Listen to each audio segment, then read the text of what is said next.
Okay, so let's dive right in. Today we're tackling Mandate for Leadership, the Conservative Promise. And this document, it's basically like a sneak peek into what a conservative presidency in 2025 might look like. Their game plan. And the thing is, this isn't even totally new. It's like they're taking a page out of the 1981 playbook. Yeah, back then there was a similar project that, it really shaped the Reagan administration. Oh, yeah, totally. Like history repeating itself, right? And this time, this mandate, it's shooting for that same kind of impact. They're tackling everything, saying, hey, America's in decline, and they've got solutions. Education, the environment, defense, trade, you name it, they're weighing in. It's a huge undertaking. I mean, it's literally a blueprint. It lays out how they think a conservative government should fix what they see as these big problems. So no mincing words then, huh? Not even a little. It's like, here's the problem, and bam, here's our bold solution. Yeah, take education, for example. Well, they want parents to have way more control. Oh, I saw that, giving parents more say in curriculum. It's like, whoa. They even talk about completely dismantling the Department of Education. That would be massive. It's radical, right? They're suggesting taking those Department of Education programs and basically giving them to other parts of the government. Wow. Talk about shaking things up. But it doesn't stop there. They're taking aim at Biden's education policies too, aren't they? 100%. This mandate, it criticizes the regulations on charter schools, how they're collecting civil rights data in schools, and even student loans. They even go after Title IX, which brings up a really sensitive topic, right? How Title IX handles gender identity.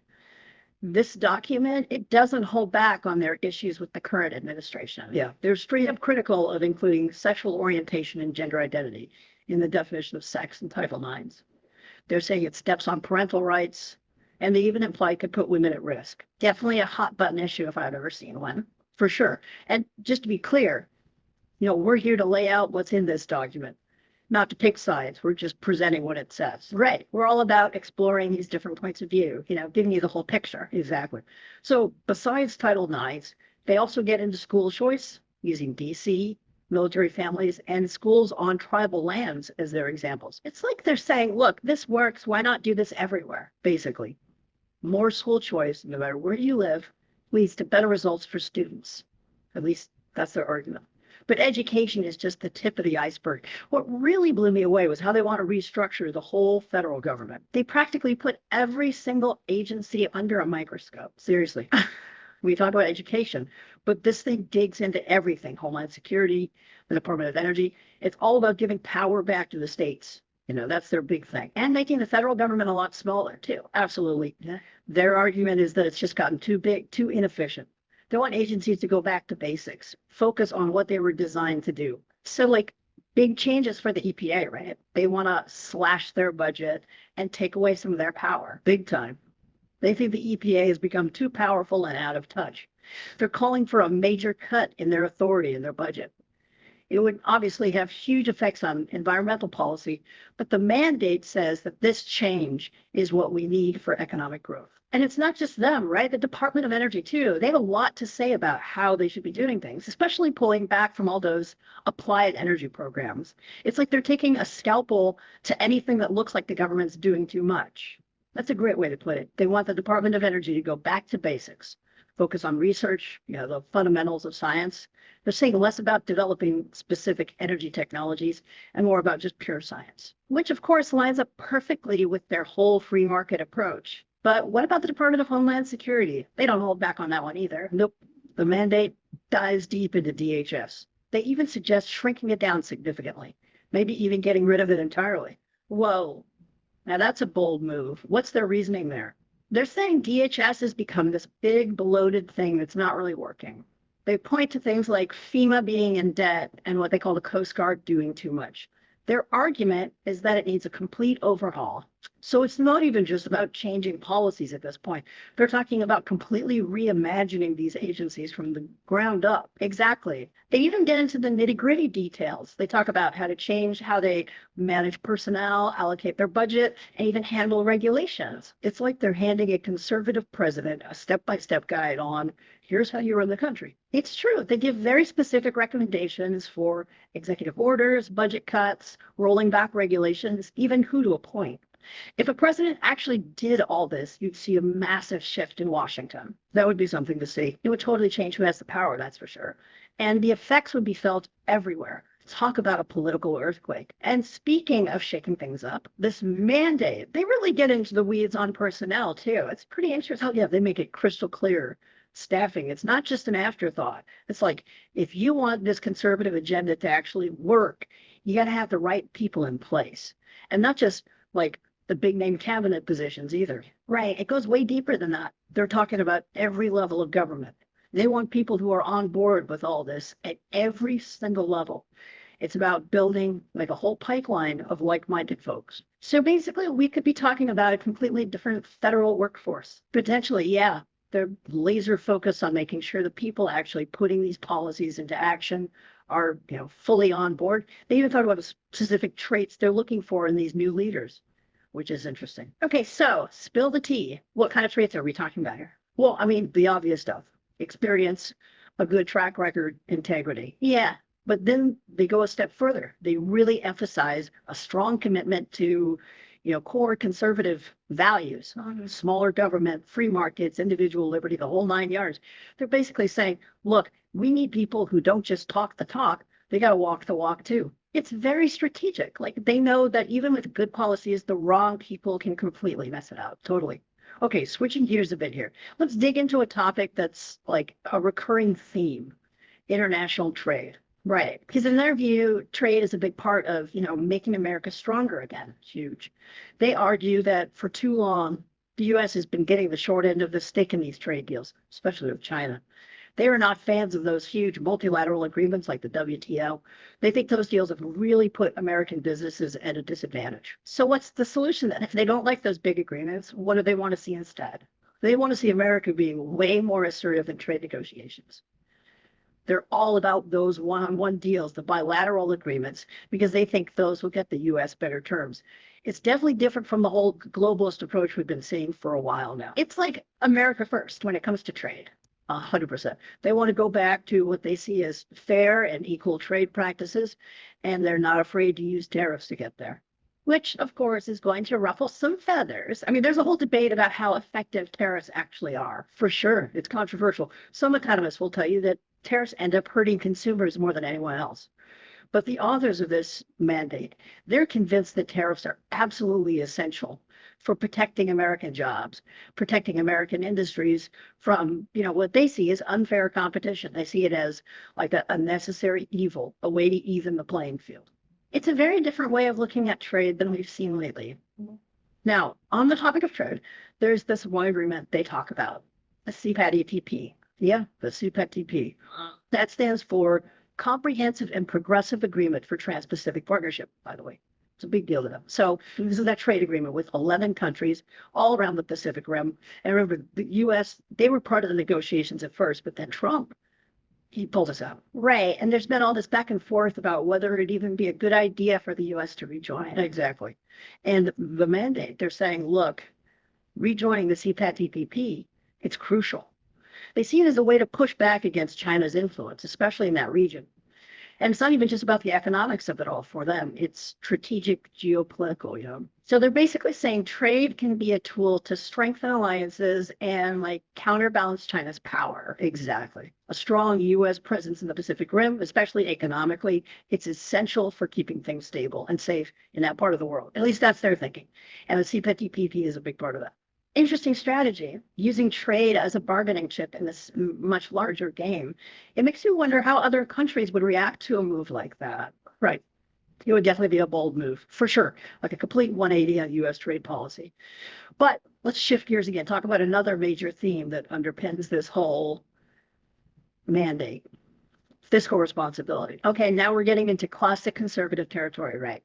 Balancing the budget, shrinking the deficit, that's their bread and butter. 100%. They believe that the U.S. government is way too big, way too expensive, and way too involved in people's lives. It's like time to cut back, folks. Okay. They want to see less federal spending, a balanced budget, and a return to what they call sound monetary policy. Basically, they're saying it's time to get our financial house in order, and that means making some tough choices. And they seem willing to make those tough choices, even if they're unpopular. Oh, yeah, they're not afraid of a little controversy. They suggest some pretty deep cuts to a lot of government programs, even entitlements, which is going to be a tough sell for some people. But they're adamant that Yeah, these cuts might be painful, but they're necessary in the long run. They say it's the only way to tackle the national debt and get the country on more stable financial footing. So they're playing the long game here, thinking about the future, not just trying to get a quick win. Exactly. They're thinking about the big picture. And they really believe that making these tough decisions now will pay off down the road. They also want to overhaul the entire tax code. They're aiming for something simpler, fairer, and of course, more efficient. Less government involvement, lower taxes. It all goes back to that core belief in free markets. Exactly. They argue that if you lower taxes for both people and businesses, you'll see economic growth, which will benefit everybody. And they want to get rid of all those tax loopholes and deductions that they see as unfair and confusing. It's a complete restructuring of how the government handles money. Okay, so they want to shake up the government agencies, change how trade works, overhaul the tax code. Is there any part of the government they actually think is doing a good job? Well, they definitely have thoughts on the Federal Reserve. The Fed. I noticed they spend a lot of time talking about them in this mandate. Yeah, and they're not exactly singing their praises. They're super critical of how the Fed has been operating lately, especially when it comes to increasing the money supply. They say that's a big reason why we have inflation right now, that it's messed with how the economy actually works. Feels like they want the Fed to butt out of the economy a whole lot more. You got it.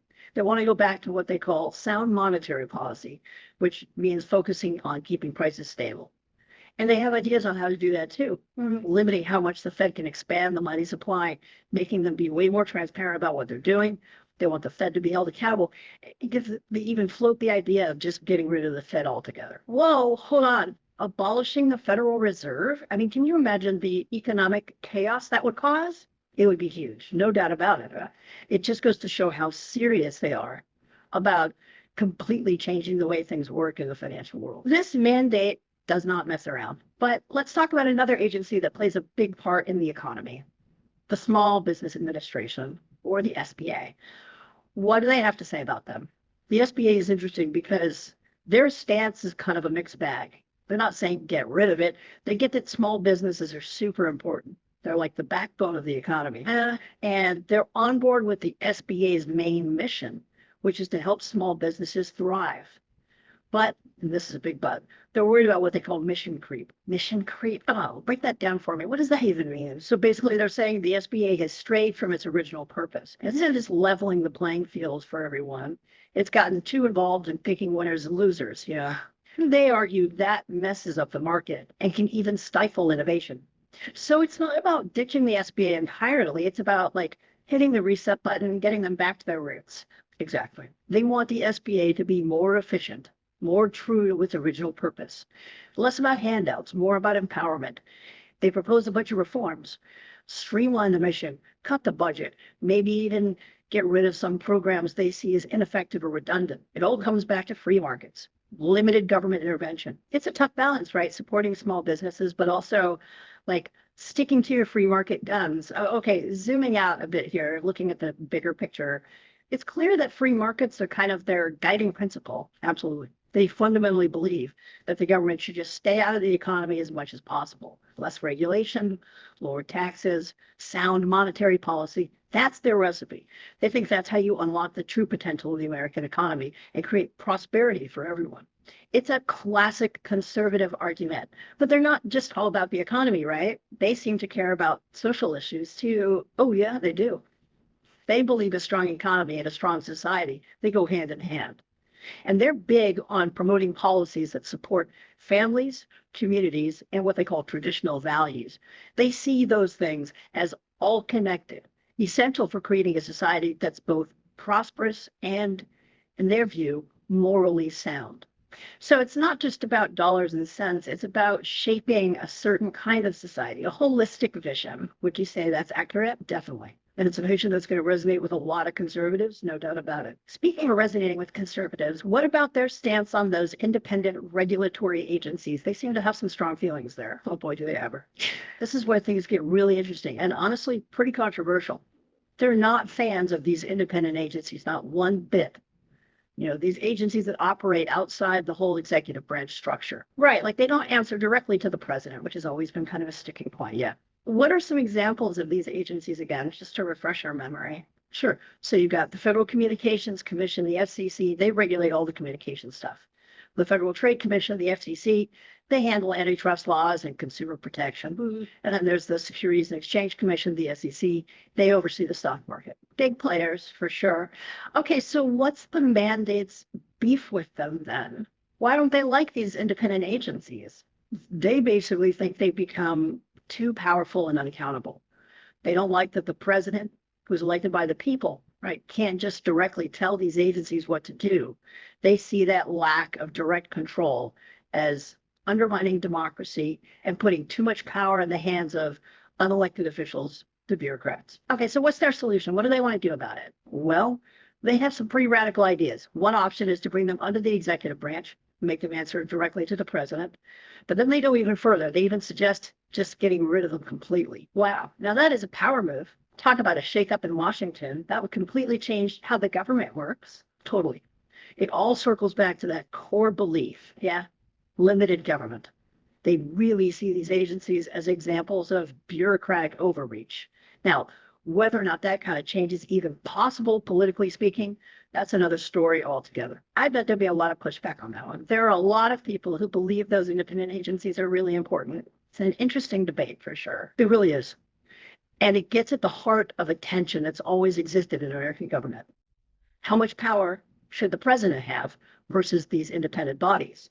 It's a question that's been around forever and probably won't be resolved anytime soon. Yeah, no easy answers there. Okay, since we're diving into potentially controversial waters here, let's talk about another hot button issue, immigration. They don't shy away from this one at all, not even a little bit. They lay out their stance on immigration, especially illegal immigration, very clearly. And yeah, it's definitely going to rub some people the wrong way. They see it as a major threat to the U.S. on multiple fronts. Okay, I'm curious. What are their main concerns when it comes to immigration? What are they most worried about? Well, they argue that illegal immigration, it weakens national security, it puts a strain on the economy, and they even say it threatens American culture. They want to take a multi-pronged approach to tackle it. Multi-pronged approach meaning what exactly? So they want to see stricter enforcement of the immigration laws we already have, like way stricter. We're talking increased border security. Yep. They even mention a border wall and a big increase in deportations. They also want to crack down on employers who hire undocumented workers. Basically, they're taking a much harder line on illegal immigration. Okay, so that's their stance on illegal immigration. What about legal immigration? Do they address that at all? They do. They're advocating for a system that's more merit-based.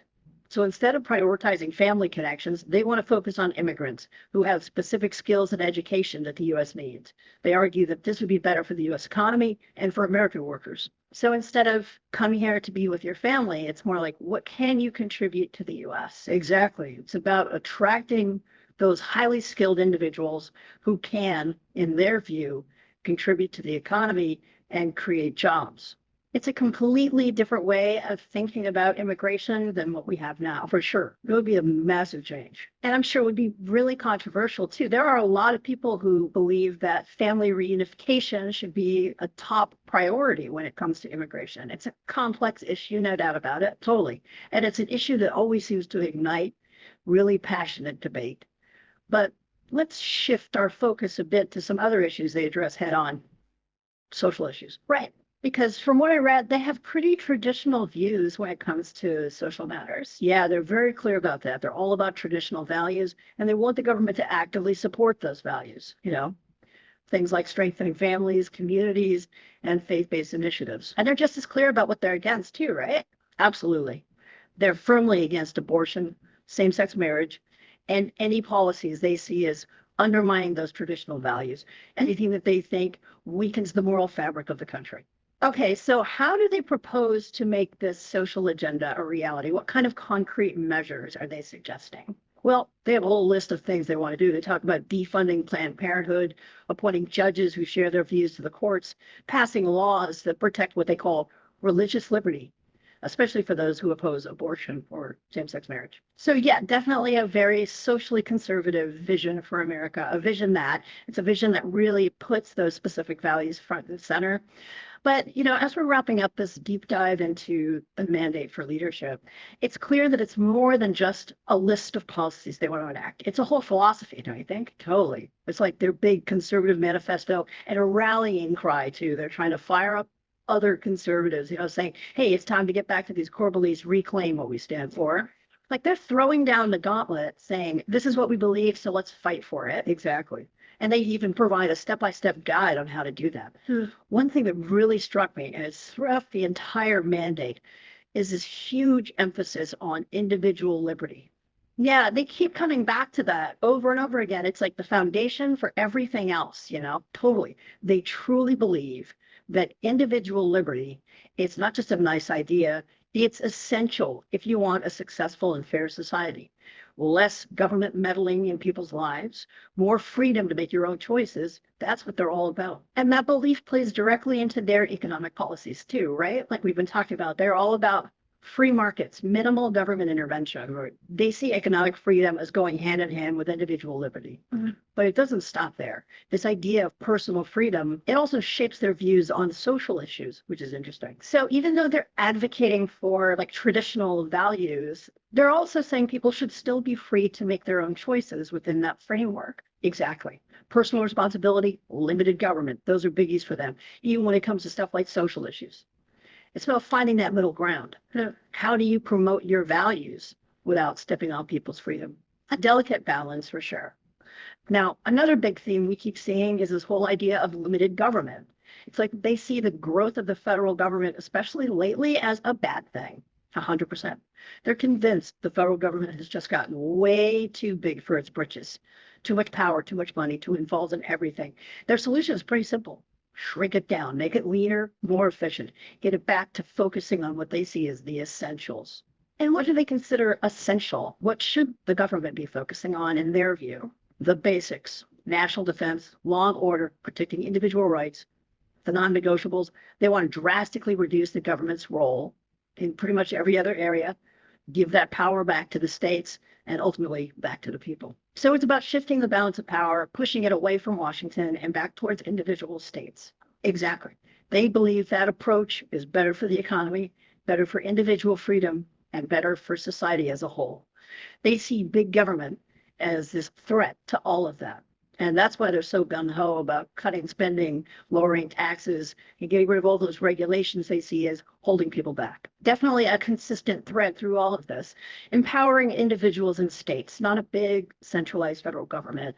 But there's one area where they actually do want to see the government flex its muscles.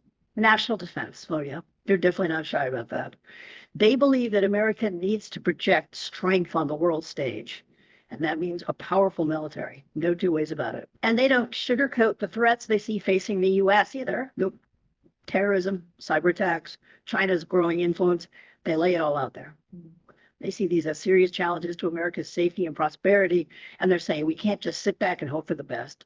We have to be ready to act. And that means a stronger military. Absolutely. They want to significantly increase military spending, modernize the nuclear arsenal, and basically be less hesitant to throw America's weight around on the world stage. It's that whole peace through strength idea. That's definitely different from how some recent administrations have handled foreign policy, which has gotten some criticism from conservatives who say they're too hesitant to use military force. Yeah, this mandate is signaling a pretty big shift in that direction. A more assertive, maybe even interventionist foreign policy, right? Whether or not most Americans would be on board with that is a whole other conversation. Right, it would be a huge change. Well, we've covered a lot today. Restructuring the government, rethinking trade deals, tackling immigration, redefining America's role in the world. It's a lot. It's a really ambitious vision, that's for sure. It touches on like every single aspect of American life. It's pretty amazing. And it all comes back to those core conservative principles: individual liberty, limited government, free markets, a strong military, and a commitment to traditional values.